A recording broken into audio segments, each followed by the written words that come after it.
Hey, hello guys. We want to go through some examples of some physical properties, and this is going to lead into our physical and chemical properties and changes over time. So, first thing we want to show you guys is these two black pucks. At first glance, they both appear to be about the same. If you were here in live person, you would see that this one feels a little bit heavier, this one feels a little bit lighter. Even in looking at them, this one's kind of a little bit shiny, and this one is not so much.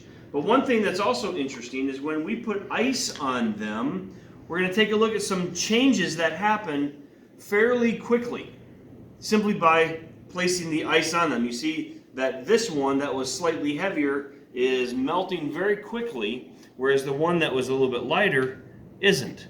So already we see some differences between the two. Now we have these two marbles here. They look pretty similar, they're the same color. One's a little shinier than the other. What can we do to see if there's a difference with these? One bounces, one doesn't. Now, another one of the characteristics or the properties of matter is taste. Now, obviously, with this being video, we can't really demonstrate taste. And by the way, when you're in science class, you really don't ever want to taste anything. Stuff in science class, especially if you go on to take chemistry, either wants to kill you or make you blind. So don't taste things. Odor is another thing that doesn't translate well over video, but you get a little bit of an idea. Certain things just have different odors to them, whether it's fingernail polish remover, whether it's hairspray, whether it's fragrances or perfume.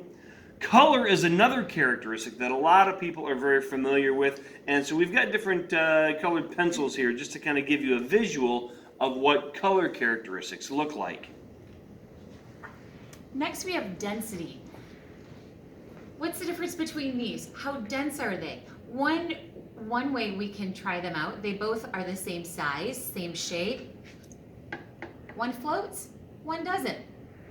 We also have clarity. We've got clear or translucent.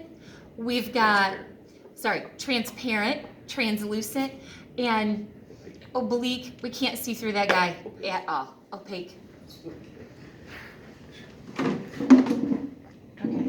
Now for this one, we've got a hot plate. It's going, it's warm, and we're going to go ahead and set, okay, that was a lot faster than I thought. Set the water on there, and we saw that it very quickly, well above the boiling point, so it melted very quickly, boiled very quickly, and we had it change from solid to liquid to gas very quickly.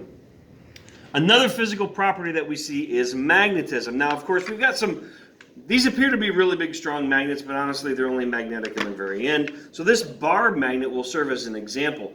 Not everything is magnetic. So a lot of people think that some things are magnetic, like, oh yeah, that's kind of fun.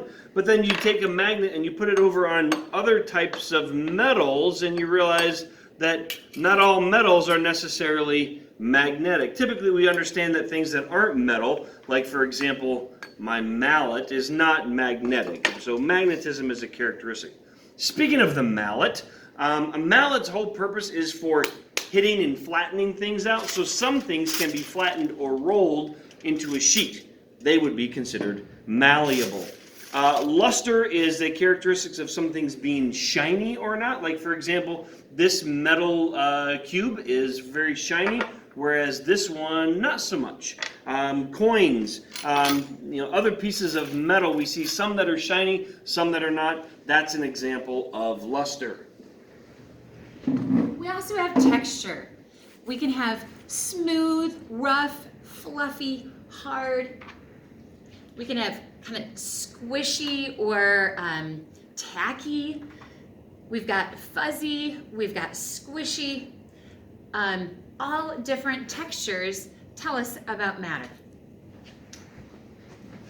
Next one is ductility. Now, ductility is kind of a funny sounding word. Basically, it means it can be rolled into a wire. So we have some wire wrapped around a nail here. We have a nail, certainly the metal that would go into a slinky. Those would all be examples of ductility. Now, our next one is a little bit tricky to sometimes demonstrate. It's called conductivity. This is the ability of some things to conduct electricity. So when I hook up I've got a paper clip here that I straightened out.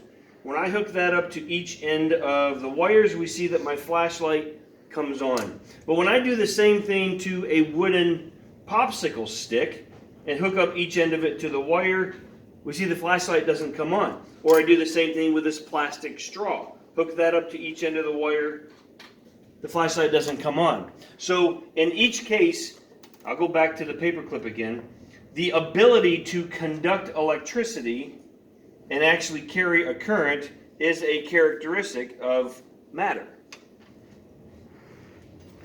Next, we're going to talk about viscosity. So I've got different substances here. First is my slime. Then I have honey, Karo corn syrup, I have vegetable oil, and my last one here is water. So we're going to see how do they flow? What's their flow rate? So let's see if I can get them all to flow. And my syrups have not even left their jars yet.